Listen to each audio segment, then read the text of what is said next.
এই নাও ঠান্ডা জল খাও। ঠান্ডা জল নিয়ে এসছো? হ্যাঁ। গরমে ঠান্ডা জল মানে বিশাল ব্যাপার। একদম যা গরম পড়েছে চারদিকে। গরমের সময় ঠান্ডা জল পাওয়া গেল। Thank you.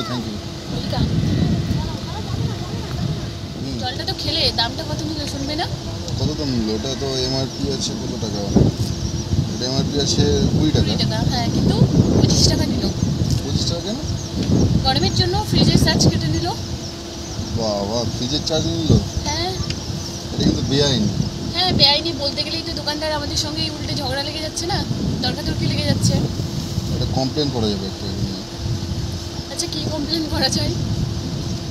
জলের দামটা যে বেশি নিয়েছে দোকানদার, যে কোনো দোকানদার যদি তোমার যা এমআরপি আছে তার রেট থেকে যদি দাম যদি বেশি নেয়, সে ফ্রিজ চার্জ জন্য নিক বা যা কিছুর জন্য নিক, তো তাকে একটা বিল দিতে বলবে।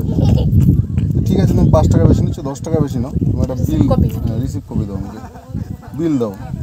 সেটা কি বললে আর দেবে? যদি দেয় তাহলে তোর দোকানদারের অবস্থা খারাপ, তাহলে তুমি ওর এগেনস্টে কনজিউমার ফোরামে কনজিউমার কোর্টে কেস করতে হবে, বা তুমি অনলাইনেও সেটা কমপ্লেন করতে হবে consumerhelpline.gov.in।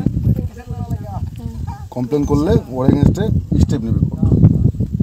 আরেকটা জিনিস জানিয়ে রাখি, তুমি ধরো কোনো হোটেলে বা রেস্টুরেন্টে আছো, তো সেখানে ধরো জলের দাম 20 টাকা লেখা আছে, কিন্তু তুমি যখন সেখান থেকে বোতল নিয়ে জল খাচ্ছ, তো সেই সময় তোমার জলের দাম দেখা গেলো 40 টাকা হচ্ছে, তো সেক্ষেত্রে কিন্তু তুমি কিছু করতে পারবে না।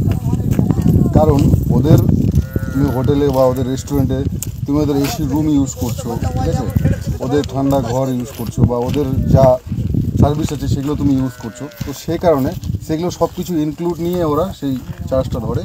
তো সুতরাং কোনো হোটেল বা রেস্টুরেন্টে যদি তুমি সেটা নিয়ে যদি দায়েজ করো বা সেটা নিয়ে যদি ডিবেট করো, তো সেটা নিয়ে কিন্তু কিছু করার নেই। দেখো কোনো এইসব দোকানগুলোতে করা যাবে, ওগুলো কি করা যাবে, তাই তো? যেসব দোকান থেকে মানে যেগুলো দোকান থেকে বিক্রি করে না সাধারণত, সেসব দোকান। তো জানা গেল আইনটা? অবশ্যই এটা জানা ছিল না, জানানোর জন্য তোমাকে অনেক থ্যাংক ইউ।